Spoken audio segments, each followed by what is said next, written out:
Luc chapitre 6, versets 12 à 13. Je vais lire. En ce temps-là, Jésus s'est rendu sur la montagne pour prier. Il passa toute la nuit à prier Dieu. Il passa toute la nuit à faire quoi? À prier qui? À prier Dieu.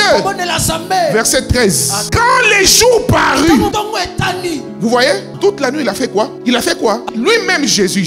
C'est pourquoi mes amis, faites attention à cet évangile qui veut nous rendre des fainéants. Attention. En fait, pour nous qui avons reçu la grâce de Dieu de démasquer les œuvres des ténèbres dans la royauté, bien-aimés dans le Seigneur, vous devez faire attention. Il y a des amis qui sont à vos côtés avec un seul objectif, c'est de discréditer la spiritualité autour de vous. Comment tu vas au marché, tu fais tes commerces, tu as une soi-disant amie qui réussit aussi dans ses commerces, mais dans tout ce qu'il te dit, c'est chercher à discréditer les serviteurs de Dieu, la spiritualité. En réalité, il comprend que dans ta spiritualité, tu es en train de les contraindre. Alors il va te débarrasser de ce qui fait ta force. Quand quelqu'un te dira, oh non, moi vos histoires là de jeûne, de prière, Jésus a déjà tout accompli. Donne-lui ces versets. On parle de qui ici? De Jésus, maman. Personne n'a eu la puissance sur la terre comme Jésus. Vous et moi ici, pécheurs que nous étions, si on exposait nos passés ici, nous tous on va fuir. Mais Jésus, lui n'a jamais péché. Jamais. Mais lorsqu'il devait choisir ses disciples, la Bible dit, il s'est rendu sur la montagne pour prier.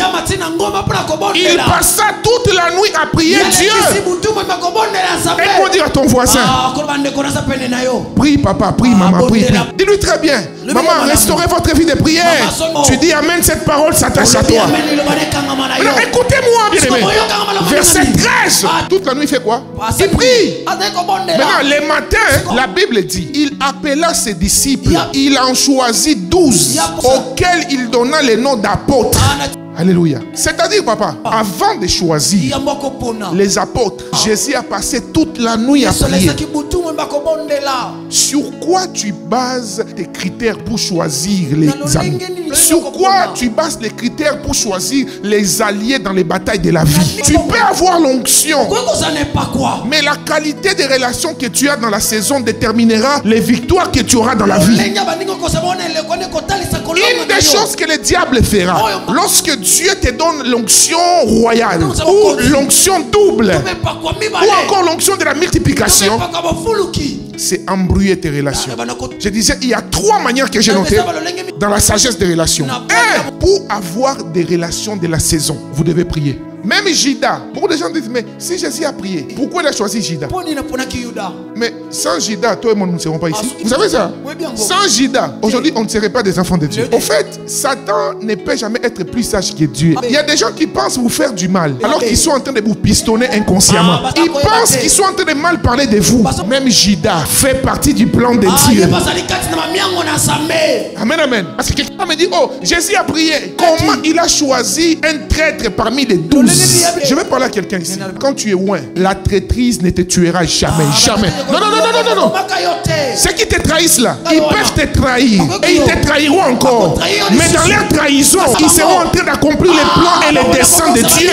Est-ce que quelqu'un me comprend? Ils seront en train d'accomplir les desseins et les plans de Dieu. Judas a cru trahir Jésus. Mais ceux qui ne savaient pas, Jésus est venu sur la terre avec une mission. C'était pas seulement guérir les malades. Guérir les malades était 0,01%.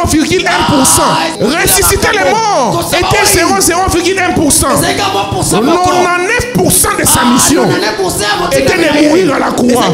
C'est à la croix où Jésus a pris nos péchés. C'est à la croix où tes péchés ont été effacés. C'est à la croix où Jésus a pris nos iniquités et il nous a donné sa sainteté. Mais pour monter à la croix, c'est pas quelqu'un qui l'aime. Quelqu'un qui t'aime ne t'amènera jamais à la croix. Dieu savait que parmi les 12, un devait être là. C'est celui-là qui t'amènera dans la gloire. Mais il t'amènera de quelle manière? Ils penseront être en train de te trahir.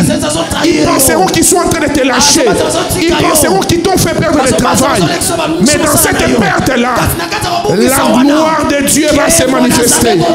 J'ai dit la gloire de Dieu va se manifester. Tu dis amen, cette parole s'attache à toi.